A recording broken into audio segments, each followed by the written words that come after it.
inflation, Japanese equities, all of that still, looks like it's a function of the Japanese yen. So it's no surprise that's what policymakers are focused on. The thing with intervention, though, is aside from the fact that, how other countries react to it, there are questions over its efficacy. I mean, in the past, the Bank of Japan has intervened in the past.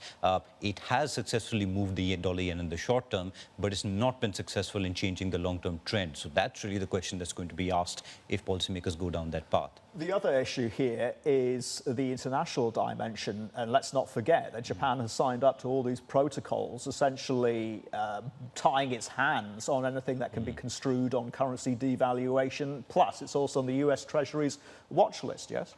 Absolutely. And I think that raises the other question that the goal here, of course, may be a weaker yen, the ultimate goal being inflation. Is there something else policymakers can do? And we think, the Bank of Japan still has things it can do.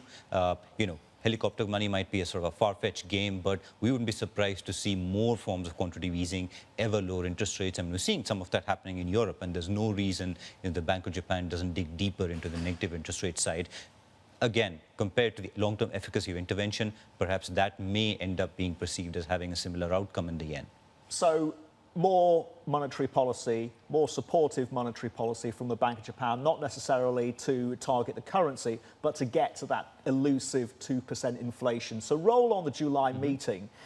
There are some calls suggesting that they need to scale up in a major way JGBs and scale up in a major way equity-linked purchases. Even then, even if they do it, there's no guarantee we'll get to 2% inflation.